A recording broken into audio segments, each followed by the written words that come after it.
Mateus capítulo 5, nós vamos ler apenas o versículo de número 4.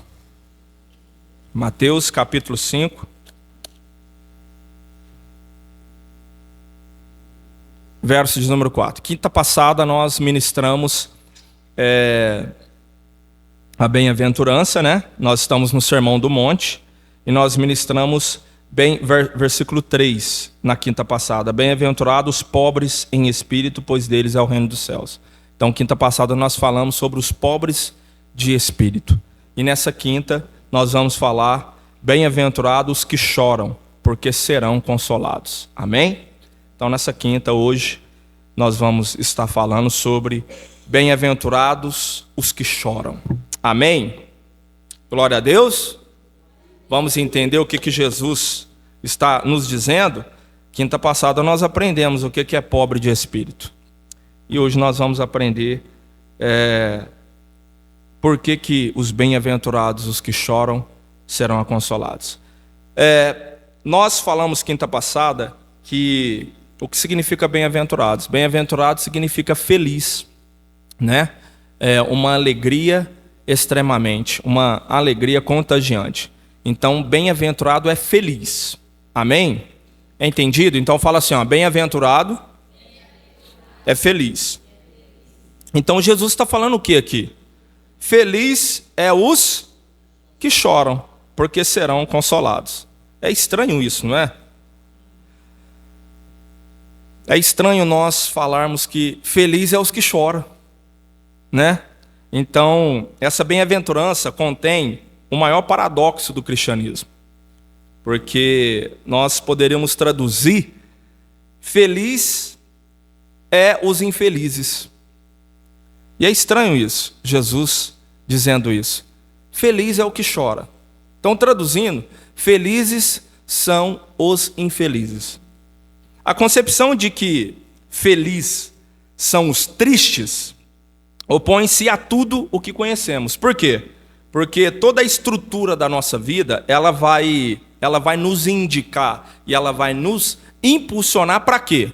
Ela vai nos indicar e nos levar para a loucura do prazer, para a loucura e a busca das emoções, do tempo, do dinheiro, do entusiasmo, dos gastos através de diversão e entretenimento, de alegria, para que nós possamos fugir da dor, das lágrimas e do choro. Sim ou não? O mundo nos impulsiona para isso.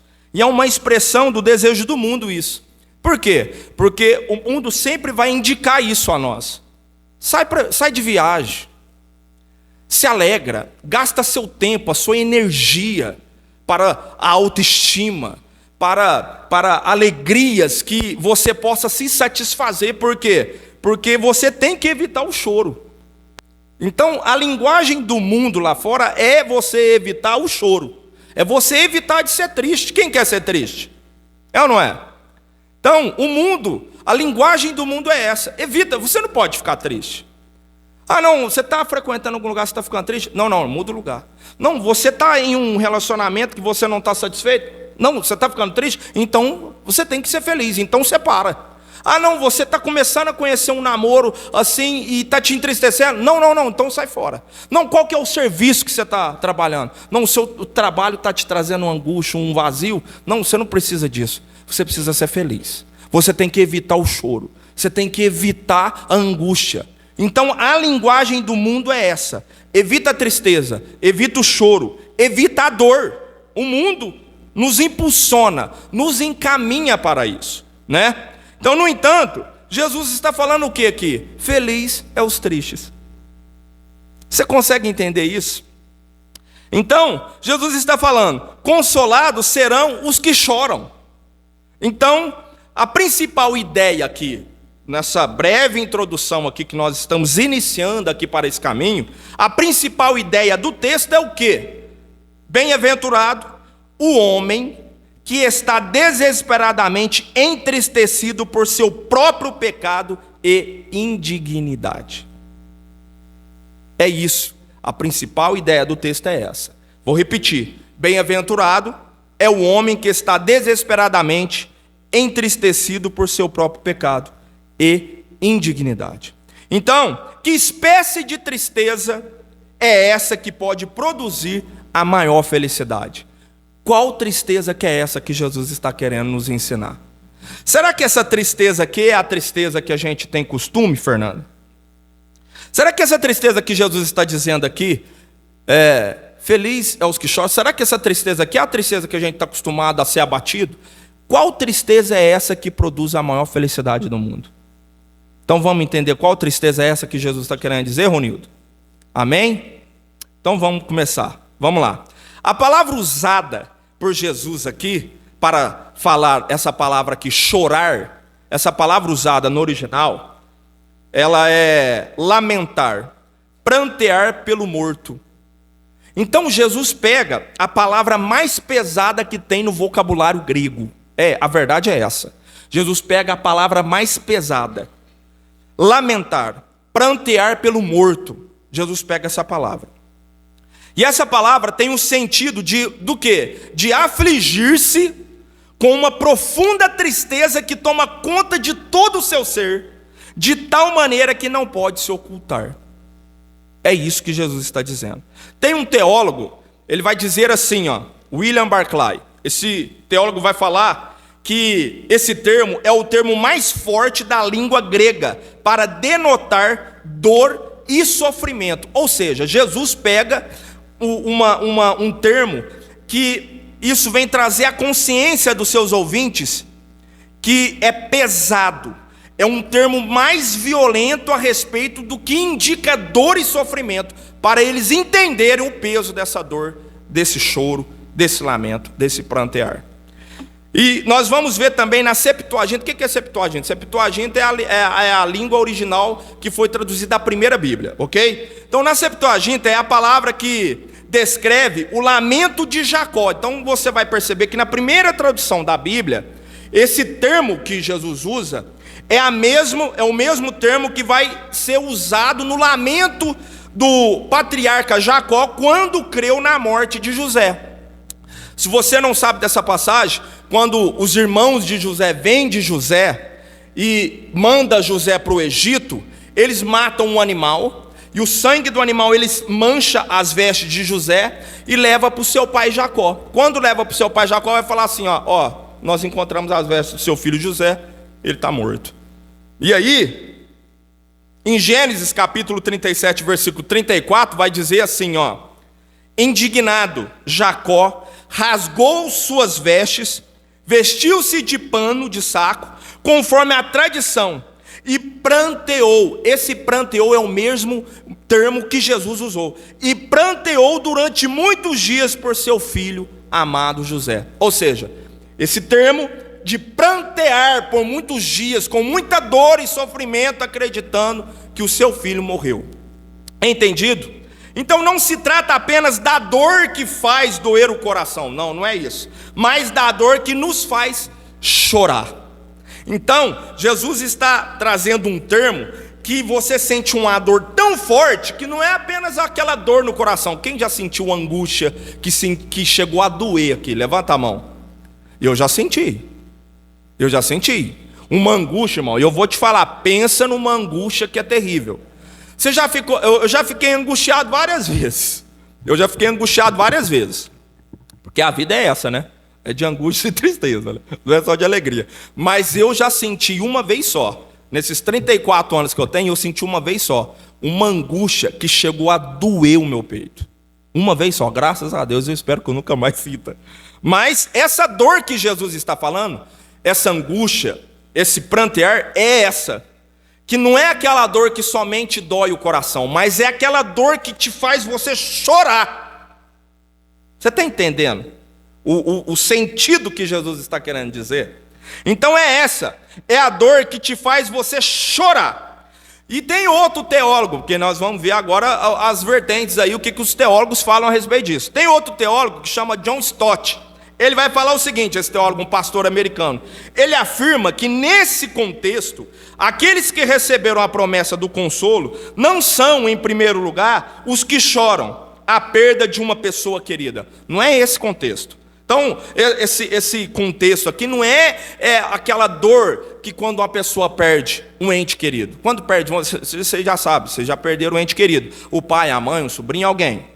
Não é essa dor apenas. Mas, ele está falando, John Stott, ele está falando, mas é aqueles que choram a perda da inocência, de sua justiça e de seu próprio respeito. Então não é uma dor da perda de um ente querido, mas é a dor da perda da sua inocência. Sabe quando você era inocente e você perdeu ela?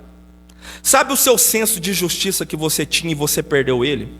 Sabe o seu senso de respeito próprio que você tinha e você perdeu ele? É essa perda que ele está falando. Não é perda de um parente, é perda de você perder a sua inocência, da sua justiça e do seu respeito próprio. Então, Cristo não se refere à tristeza do luto, mas à tristeza do arrependimento. Entendido? Entendido? Então fala assim, ó, Cristo, não se refere à tristeza do luto, mas à tristeza do arrependimento. Então você já começa a entender qual tristeza que é provocada naqueles que Jesus está querendo dizer, e a tal ponto que eles começam a chorar. Você está entendendo? Que essa tristeza, que felizes são os infelizes, que essa tristeza não é a tristeza da perda de um ente querido, não é a tristeza da perda de um parente, é uma dor, uma tristeza que te dói na alma, que faz você chorar pelo arrependimento que você começa a ter da vida pecaminosa que você prossegue. Você está entendendo? Então nós começamos a entender o que Jesus está querendo dizer. Então, em primeiro lugar, vamos lá. Nem todos os que choram são felizes. Porque quando fala assim, ó, consolados serão aqueles que choram. Aí você fala assim, então todo mundo que chorar será consolado? Não. Então nem todos os que choram são felizes. E nem todos os que choram serão consolados. Então, eu estou chorando aqui, mas o meu consolo vai vir porque a palavra de Deus fala que aqueles que choram serão consolados. Não, você está enganado. Não é todos que choram que serão consolados. Não é todos que choram que serão felizes. Entendeu? Então, de que tipo de choro Jesus está falando? Não é só sair chorando agora também. Eu estou triste, eu vou chorar porque a palavra de Deus fala que eu vou ser consolado. Não é qualquer tipo de choro. Qual tipo de choro que Jesus está falando? Número 1. Vamos lá. É claro que não se trata do choro carnal. Então fala assim, ó, esse choro que Jesus está falando não é do choro carnal.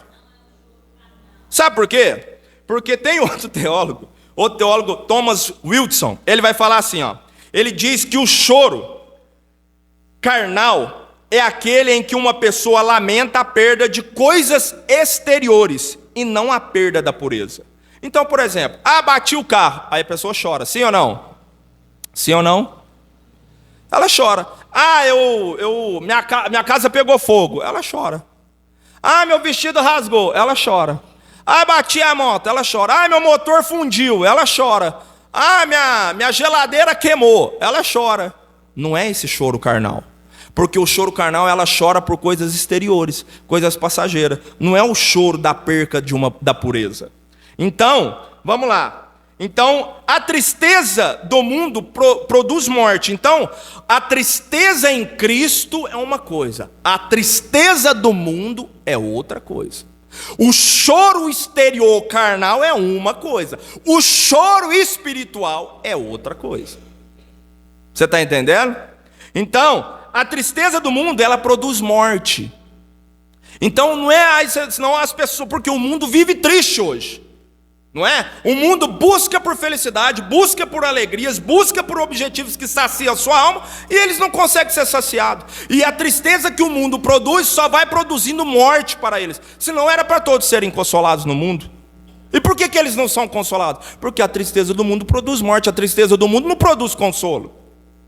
Então vamos ver alguns exemplos de tristeza carnal, de choro carnal. E o que a tristeza do mundo produziu. Vamos ver alguns exemplos. Primeiro, 2 Coríntios capítulo 7, versículo 10 diz assim, ó: a tristeza conforme o Senhor não produz remorso, Vou ler de novo. A tristeza, conforme o Senhor, não produz remorso, mas sim uma qualidade de arrependimento que conduz à salvação. Porém, a tristeza do mundo traz a morte. Então a gente já entende aqui que a tristeza do mundo produz morte. Então, mas a tristeza que vem do Senhor, ela produz salvação. Tem um texto no Antigo Testamento, em 2 Samuel capítulo 13, versículo 2, vai dizer assim, ó, Aminon. Quem já ouviu falar de Aminon? Já ouviu falar de Aminon? Aminon era um dos filhos de Davi. Quando a gente fala filho de Davi, a gente só vai falar, Salomão, só cita o rei Salomão. Mas um dos outros filhos de Davi era Aminon.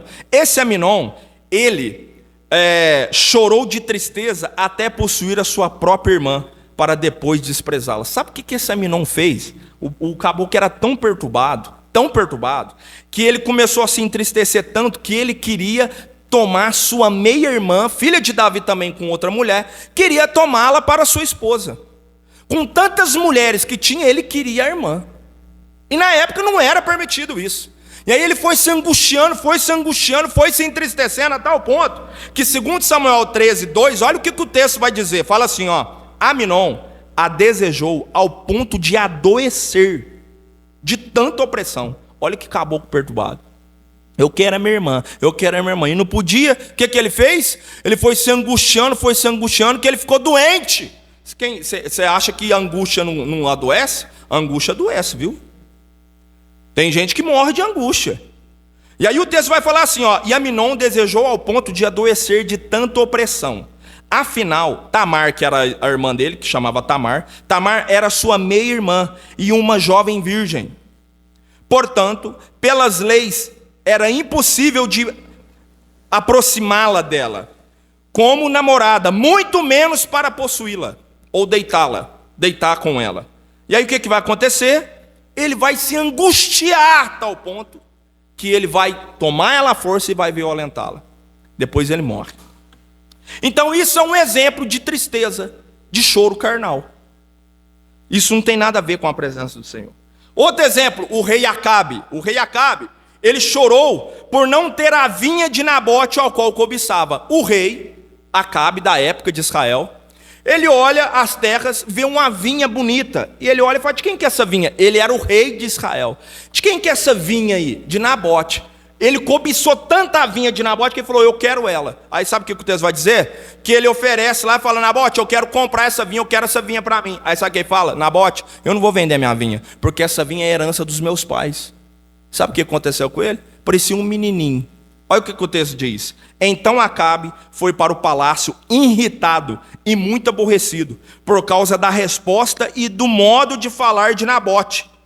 Porquanto lhe havia dito francamente, não lhe entregarei a herança de meus pais. E por isso, estendeu-se sobre o leito da cama, voltou o rosto para a parede e não quis comer nada. Então Acabe o que faz o rei?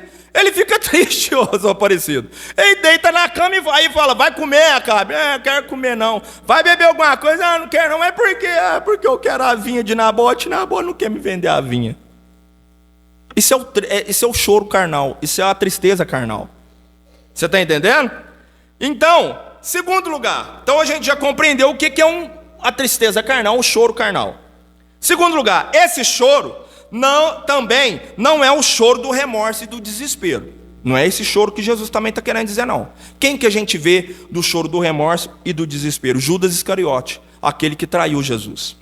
Então, esse foi o choro de Judas Iscariote. Ele viu o seu pecado e se entristeceu. Quem acha que Judas, que traiu Jesus, não ficou triste? Ele ficou triste. Ele se entristeceu. Ele confessou seu pecado. Você está entendendo? Ele confessou seu pecado e justificou Cristo também, porque ele disse assim, ó, que havia traído um inocente. Então, além dele confessar o seu pecado, além dele entristecer e além dele justificar Cristo falando assim, ó, eu traí, eu entreguei um inocente, ele confessou seu pecado, ele devolveu o dinheiro que ele cobiçou. Sabe as 30 moedas de prata que ele pegou? Ele foi lá depois nos religiosos e devolveu a moeda de novo. Então a sua consciência o acusou de ter adquirido aquele dinheiro de forma vil. Então o que a gente está vendo aqui? Presta atenção. O que a gente está vendo aqui? A gente está vendo um homem que traiu Jesus. A gente está vendo aqui um homem que se entristeceu, que devolveu o dinheiro, que se arrependeu assim, com remorso, e confessou que Cristo era inocente. Embora Judas tenha chorado pelo seu pecado, perceba, aquelas não foram lágrimas de arrependimento, mas foram lágrimas de remorso. Fala assim, ó, as lágrimas de Judas foram lágrimas de remorso. Você está entendendo que não é qualquer choro? Você está entendendo? Está bem claro aqui que não é qualquer choro que é consolado, que o choro de Judas foi o choro e lágrimas de remorso. O teólogo Thomas Wilson, ele vai chamar esse choro de choro diabólico. Então, em terceiro lugar, de igual modo, esse não é o choro do medo das consequências do pecado. Não é esse choro também que Jesus está falando. Porque tem gente que chora, não é pelo pecado que cometeu, ele chora pelas consequências do pecado. Aquilo que vai trazer para ele. Mas o pecado que ele fez, ele não tem sentimento de choro. Então, com quem aconteceu isso? Caim, quando matou o seu irmão Abel. Deus o confronta. Fala, Caim, cadê teu irmão? Aí sabe o que o texto vai dizer? Então disse ele, é tamanho o meu castigo que já não posso suportar. Ele está preocupado com o castigo que Deus deu para ele. Ele não está preocupado pelo assassinato que ele praticou. Então, ele sentiu, o seu castigo afligiu mais do que o seu pecado. Então, não é esse choro que Jesus está falando. O choro do medo das consequências do pecado. Não é esse choro. Então, chorar apenas pelo medo do castigo, apenas pelo medo do inferno, é como o ladrão que chora porque foi apanhado, e não pela sua ofensa. Dá um glória a Deus. Isso é frase de Facebook, viu? As lágrimas do ímpio são forçadas pelo fogo da aflição, e não pelo quebrantamento do arrependimento. Então, eu espero que você já tenha começado a entender qual é o choro e qual é a lágrima e qual é a angústia que Jesus está querendo dizer. John Charles Riley, que é outro teólogo, ele vai falar o quê? Ele fala assim, felizes são aqueles que lamentam a causa do seu pecado. Olha para você ver, tanto que isso mexe. Felizes. Mas para mim ser feliz, o que eu tenho que ser? Eu tenho que ter dinheiro lá fora? Eu tenho que ter um carro bom? Eu tenho que ter uma casa boa? Eu tenho que andar com roupa de grife? Eu tenho que ter rancho? Eu tenho que ter fazenda? Para mim ser feliz, o que eu preciso ter? John Charles Riley fala assim, felizes são aqueles que lamentam a causa de seu pecado. Você está entendendo que a cultura do reino, ela vem na contramão da cultura do mundo? O mundo fala que feliz é aquele que tem muito, que se esbanja. E aí a cultura do reino fala, feliz é aquele que lamenta pelo seu pecado. Aleluia. Dá glória a Deus. Então, felizes são aqueles que lamentam a causa do seu pecado e manifestam pesar por suas próprias imperfeições. Quem faz isso que é feliz. Fala, pastor, por quê? Porque quem faz isso, o Espírito Santo e a graça vem e consola. O pecado é para eles verdadeira tortura. Quando se lembram dele, choram. O pecado é para eles carga muito pesada e dificilmente o suportam. Deixa eu falar uma coisa aqui. Olha para mim. Deixa eu falar uma coisa aqui. O pecado tem que nos torturar. O pecado, ele tem que ser insuportável para nós. Entenda uma coisa. Se você pratica, tem um pecado de estimação, né? Porque tem gente que gosta, né? Tem um pecado de estimação. Se você está acostumado com ele, você pode se preocupar com a sua vida espiritual. Você está num caminho muito perigoso. Agora, se o pecado que às vezes nós falhamos, caímos, praticamos, se ele nos tortura, se ele é pesado para nós, aquele jugo que pesa a sua alma, aí você pode se alegrar. Caso ao contrário, sabe o que a palavra de Deus fala? Que muitos estão com a mente cauterizada. Sabe o que é mente cauterizada? É aqueles que pecam e que praticam erros que já não sente mais. Ele já não sente aquela cobrança dentro da sua consciência, dentro do seu coração. Se o Espírito não está te cobrando, se o Espírito não está te mexendo, está te colocando peso desse ato que você está praticando, você pode se preocupar que você está num caminho muito perigoso. Então você tem que fazer o máximo possível para...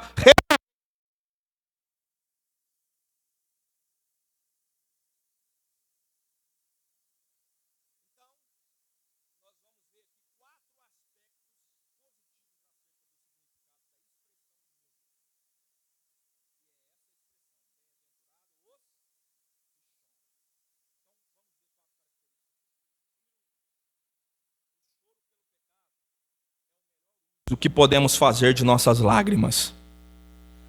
Olha aqui para mim, quando você chora por qualquer outro motivo, você está desperdiçando lágrimas. Mas quando você chora com arrependimento de um pecado, você está usando suas lágrimas da melhor forma. Se você chorar apenas por perdas de coisas materiais, desperdiçará suas lágrimas. Isso é como chuva sobre rocha. Você já viu chover nas rochas? Não tem benefício nenhum. Mas quando a chuva cai numa terra fértil, tem benefício. Aleluia. Então, o choro do arrependimento é composto por lágrimas bem-aventuradas, por lágrimas que curam e que libertam. Deixa eu falar uma coisa aqui, eu acredito que todos já passaram por esse processo. Sabe aquele erro que você pratica? Sabe aquela falha? Sabe aquele pecado que você já cometeu? Que aquele dia você chega na igreja, ou numa oração dentro de casa, num trabalho, numa vigília, e alguma coisa assim. Sabe quando? Olha aqui para mim. Sabe quando você pratica um erro, um pecado? E aquele dia você sente o peso, a tortura, que você chega e assim, você desabafa. Você desaba na presença de Deus. Já aconteceu isso com você? Que você começa a chorar assim, e vai chorando, te dá uma crise de choro, aleluia. E você chora a tal ponto que depois que você termina de chorar assim, você olha assim, fala, nossa, eu estou até mais leve. Quem já aconteceu isso? Levanta a sua mão. Sabe o que é isso? É o choro. É o choro. Que você chora com arrependimento. E quando você chora, você lava a sua alma. É esse choro. É essas lágrimas. Aleluia. Sabe o que Jesus está falando? Jesus está falando isso. Bem feliz é os que choram. Qual choro, pastor? O choro pela perca de um ente querido? Não. O choro por percas exteriores? Não. Qual é esse choro? O choro do arrependimento de uma vida de pecado. Arrependido pela vida pecaminosa que está seguindo. Feliz é esse. Por quê, Jesus? Porque eles serão consolados. Oh, glória a Deus. Você pode dar um glória a Deus aqui essa noite?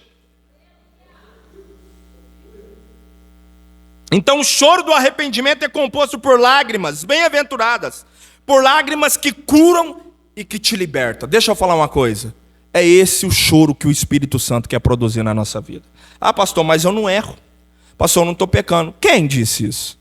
Se você não reconhece que você é um pecador, que todas as vezes que você está na presença de Deus, você precisa reconhecer que você é falho, que você é pecador, mas que você está diante de um Deus poderoso, de um Deus que pode mudar a sua história, e que você chora arrependido, e chora, e chora, e chora, e chora. O Espírito Santo está falando, pode chorar na minha presença, que aqui você tem consolo. Aleluia. Na minha presença é diferente. No mundo lá fora você chora, você é zombado. Não, homem que é homem não chora. Aleluia, né? Mas aqui na presença de Deus, homem que é homem é aqueles que choram na presença dele. Aleluia. Mulher.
Aquele que destampa as feridas da alma e chora pelo pecado, livra a alma da morte eterna. Então, chora na presença do Senhor, irmão. Você pode sair com essa consciência daqui essa noite, que Jesus está falando assim, ó, bem-aventurado é os que choram. Bem-aventurado é aqueles que reconhecem que o seu erro, o seu pecado, que ele não pode mudar a sua história por si mesmo, mas se você chorar, se você se arrepender, ele te consola pela graça e pelo sangue dele. Concluo. O choro pelo pecado pavimenta a estrada para a Nova Jerusalém.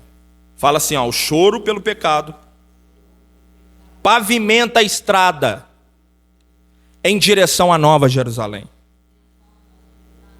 Para entrar no céu, não basta ir à igreja, viu? Dar dízimo, fazer caridade. O único caminho é você chorar pelos seus pecados. e receber a consolação da graça em Cristo. Esse é o único caminho. Aquele que chora pelo seu pecado tem uma recompensa. Então, qual é a recompensa, pastor, se eu chorar pelo meu pecado? A recompensa é que Jesus falou: aqueles que choram serão consolados. Essa palavra consolados no original, o que ela significa? Confortar, achar conforto, ser consolado. Então, aqueles que choram pelos seus pecados vai achar conforto na presença dele. Aqueles que choram pelo seu pecado vai ser consolado, confortado, vai achar conforto na presença do Espírito Santo. Então as lágrimas do arrependimento não são lágrimas perdidas, mas sementes de conforto.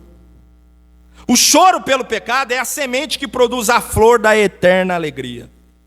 O vale de lágrimas conduz-nos ao paraíso da alegria. Por isso que Jesus disse: a vossa tristeza se converterá em alegria. Em João 16, 20. Ele ora para os discípulos que está no alto monte, pregando o seu sermão do monte, o sermão da montanha, e a primeira coisa que ele vai falar: bem-aventurados os pobres em espíritos, porque deles é o reino dos céus. O que é pobres em espírito?